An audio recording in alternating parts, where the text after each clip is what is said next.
Risk, volatility, capacity for loss. Sounds like the sort of technical jargon that puts people off investing altogether, doesn't it? Well, let me show you why it's not as scary, technical, or boring as it first sounds. Think back to April this year, the day the tariff bombshell hit. How did you feel when you saw the balance of your pension or investment drop? Cold as a cucumber?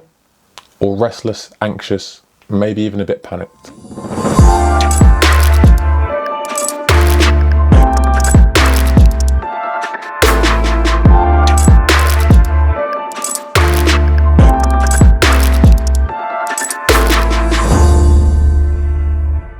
Hi, I'm Alifa, Chartered Financial Advisor, and if you're about to start investing, complete a risk questionnaire, or even just reviewing your portfolio, understanding these concepts could save you a lot of confusion or even regret.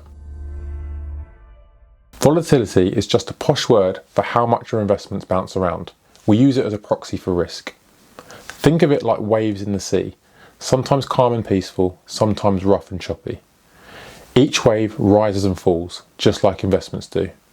The question is, do you want your money behaving like gentle ripples on the beach or like the unpredictable swells of a storm at sea?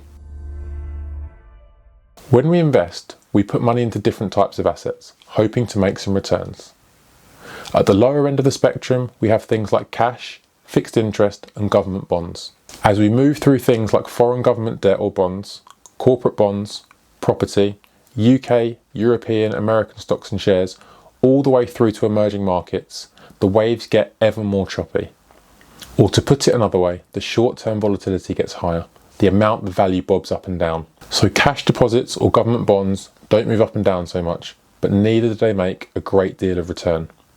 At the further end of the scale, we get far greater return in the long term if we stay with it, but we will experience much higher ups and downs or short-term volatility as a consequence. And this can lead to the risk that we sell out of it when it gets too low, because it gets scary or uncomfortable for us.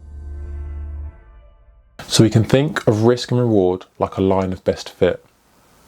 The more short-term volatility you're prepared to tolerate, the higher your likely long-term return will be. If you want stability and a smoother ride, you'll need to accept lower returns. It's a trade-off, comfort versus growth.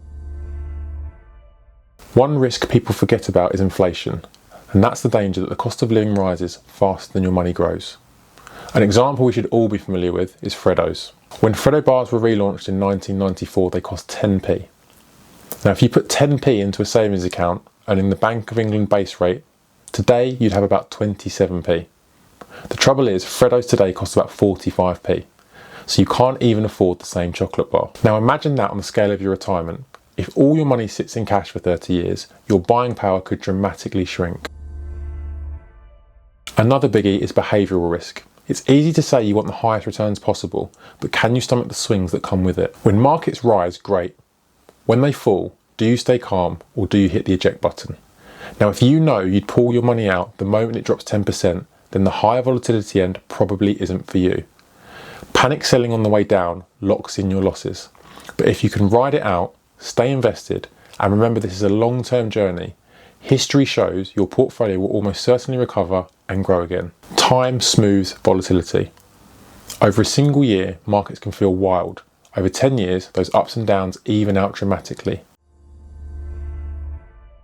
Now, the next concept we need to talk about is capacity for loss.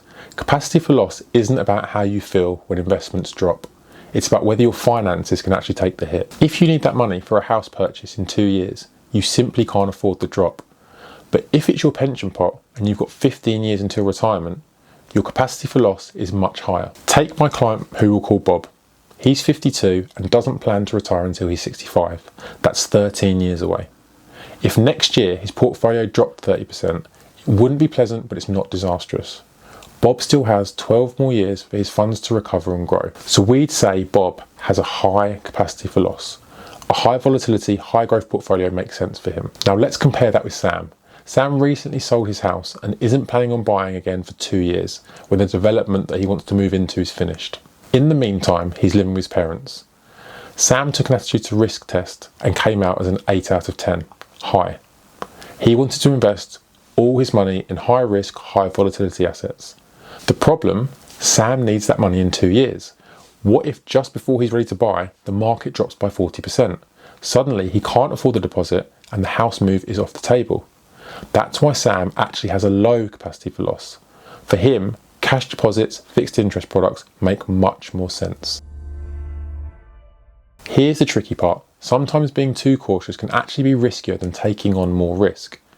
When you're saving for a goal, whether that's a home, school fees, or retirement, there are levers you can pull. You can save more each month, you can save for longer, or you can accept less at the end. But if you can't do those things and your time horizon is long enough, you may have to pull the last lever. Take more investment risk to increase your expected returns. Here's why it matters. Over 20 years, £100,000 growing at 4% becomes about 219,000. That same 100,000 at 6% becomes around 321,000. That extra 2% each year adds over 100,000 to the outcome. Of course, that comes with a bumpier ride, and if you're considering more risk than you're naturally comfortable with, I would strongly recommend talking to a professional advisor before making the leap. Finally, let's talk about how you actually control risk or volatility. The first way is asset allocation. You can't eliminate risk, but you can manage it. Most risk questionnaires will score you from 1 to 10. The names vary, but essentially it's a measure of how much volatility you're comfortable with.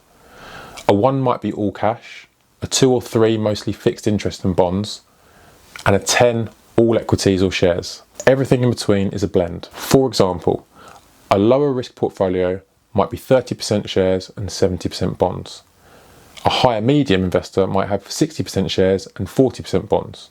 The principle's simple. You control the level of risk by adjusting how much of your portfolio is in volatile assets.